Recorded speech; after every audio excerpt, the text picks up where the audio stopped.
Thank you, Mr. Chairman.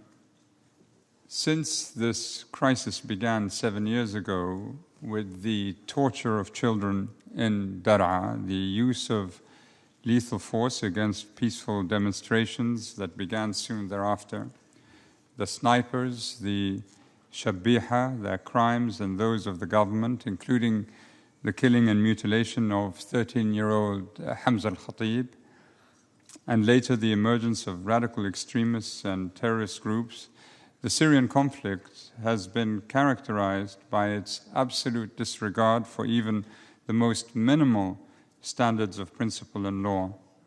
And it all began 7 years ago, almost to the day, with the torture of children and the impunity given by the Syrian state to those torturers.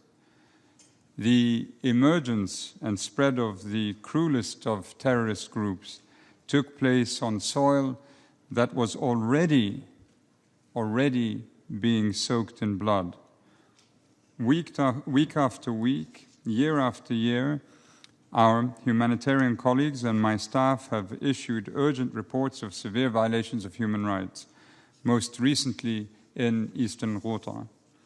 We have rung the loudest possible alarm bells about the fate of hundreds of thousands of terrified and vulnerable civilians caught up in fighting, whether in Al-Qusayr, Old Homs, Ain al-Arab, Al-Mu'addamiyya, Zabadani, Daraya, Afrin, Al-Raqqa, Aleppo City, or elsewhere. These civilians were and are protected persons under international humanitarian law, not terrorists.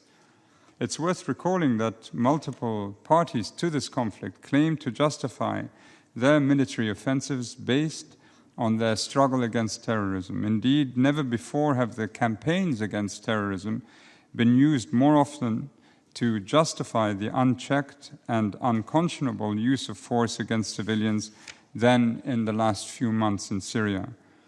The maternity clinics, kindergartens and schools, markets and bakeries that are repeatedly targeted and destroyed are essential civilian locations protected under international humanitarian law, and the indiscriminate obliteration of civilian neighborhoods cannot in any way be justified by the need to overcome the terrorist groups, no matter how odious the actions of those groups may be.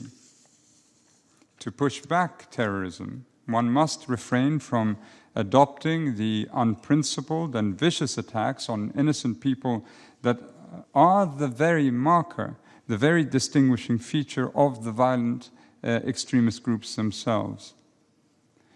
The Syrian government also claims it makes every effort to protect civilians. But when you are capable of torturing and indiscriminately killing your own people, you have long forfeited your own credibility. The siege of Eastern Ghouta by the Syrian government forces, half a decade long, has involved pervasive war crimes, the use of chemical weaponry, enforced starvation as a weapon of warfare, and the denial of essential and life-saving aid, culminating in the current relentless month-long bombardment of hundreds of thousands of terrified and trapped civilians. Families are now streaming out of the area, but many civilians fear reprisals will be taken against them for their perceived support for opposition groups. I note in this context, in the context of potential reprisals, the continuing and unjustifiable mass internment by the Syrian Democratic Forces armed group of tens of thousands of people who fled Al-Raqqa during the international coalition's attack on ISIL last year. In the city of Afrin, which was captured by Turkish forces yesterday, scores of civilians have been killed and injured due to airstrikes, ground-based strikes, and explosive hazards, and thousands have been displaced. According to reports received by my staff, as many as 50,000 civilians remain in the city, where the only hospital has shut because of war damage, and water supplies are severely restricted because of the reported destruction of a pumping station. Fighting continues elsewhere in the refrain region. In the governorates of Idlib, Hama, and Deir ez-Zor, civilians are being pounded by airstrikes and ground-based strikes.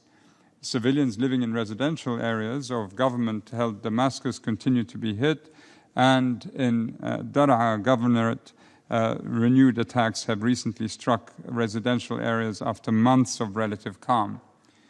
Meanwhile, following the expulsion of ISIL forces from Al-Raqqa governorate, survivors and returnees face the massive devastation of housing and infrastructure, large numbers of explosive hazards, and chaotic governance.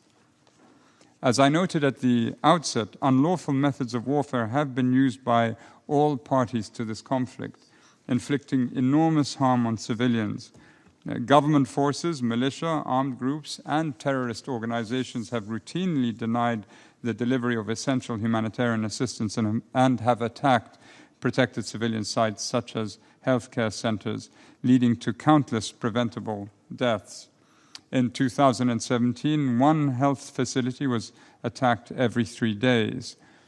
Arbitrary arrests, enforced disappearances, and specious convictions by courts have been used by the government to detain tens of thousands of people, often accompanied by torture and extreme ill treatment, as my staff and the Human Rights Council's Commission of Inquiry have repeatedly reported.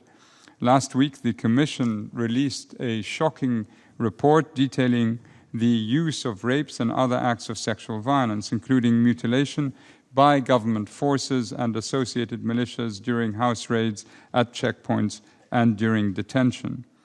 The Commission found that this use of sexual violence as part of a widespread and systematic attack on civilians amounts to crimes against humanity, and noted that armed groups also inflicted sexual violence on captives and civilians, although to a lesser degree.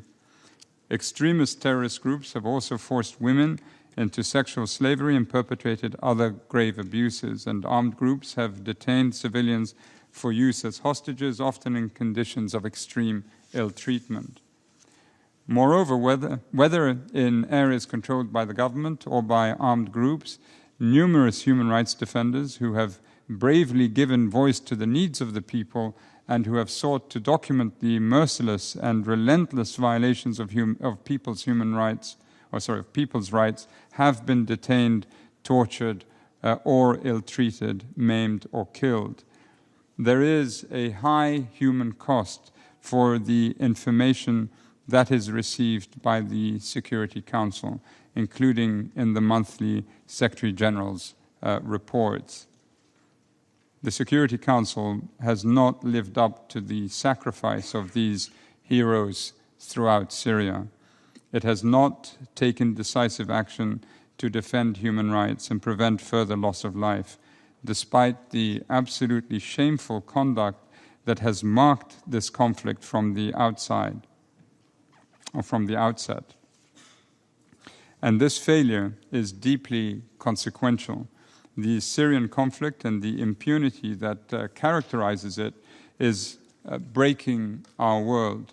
Its unspeakable cruelty, the resulting massive displacement of victims to neighboring countries and regions, the metastasizing involvement of outside powers, both directly and by proxy, and the failure of international institutions to take decisive measures to uphold international humanitarian and human rights law have shaken the Middle East, shifted the political landscape of other regions, set back decades of work to establish minimum standards of decency in warfare, and given rise to grave concerns regarding the future of human rights, peace and security, and development across the globe. The United Nations was constructed on a commitment by all states, and I quote from the Charter, to establish conditions under which justice and respect for the obligations arising from treaties and other sources of international law can be maintained, end quote. But in recent years, the perpetrators of crimes against humanity and war crimes in Syria and elsewhere have repeatedly been shielded from justice or strong preventive action by use of or threat of the use of the veto. This failure to protect the lives and rights of millions of people is corroding not only the work, but also the legitimacy of the UN, humanity's most far-reaching system for global cooperation. If the Security Council's role in upholding the Charter and human rights across the world is blocked, if it can no longer rise to meet the challenge of crises and conflicts, then as the UN and the great framework of international law begin to break down into irrelevance and inaction, human beings face enormous danger. In 2016, given the absence of principled and appropriate action by the Security Council, the General Assembly resolved to establish an international, impartial, and independent mechanism to collect, preserve, and analyze evidence of the most serious international crimes committed in Syria in order to facilitate future prosecutions by international and domestic courts.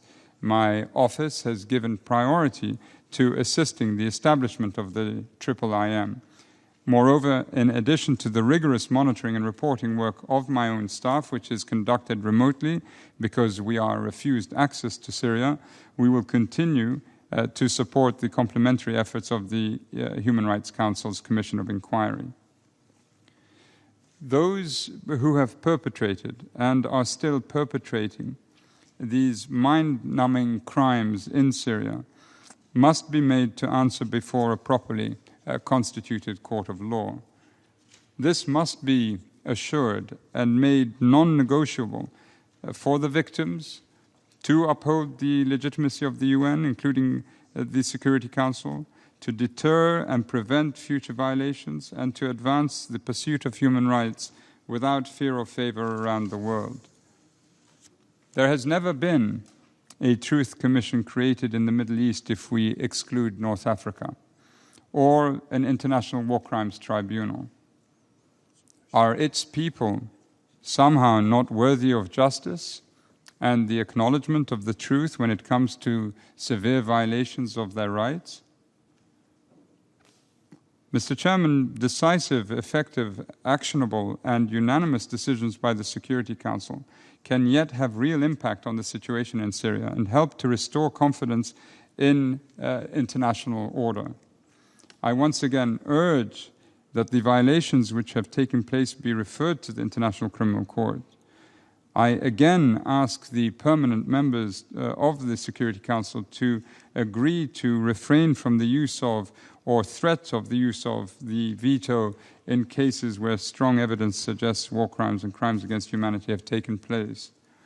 Furthermore, at the center of any talks to reconcile the parties and establish peace, there must be justice and respect for human rights, including the rights of those who have been detained and close to 12 million people who have been forced to flee their homes.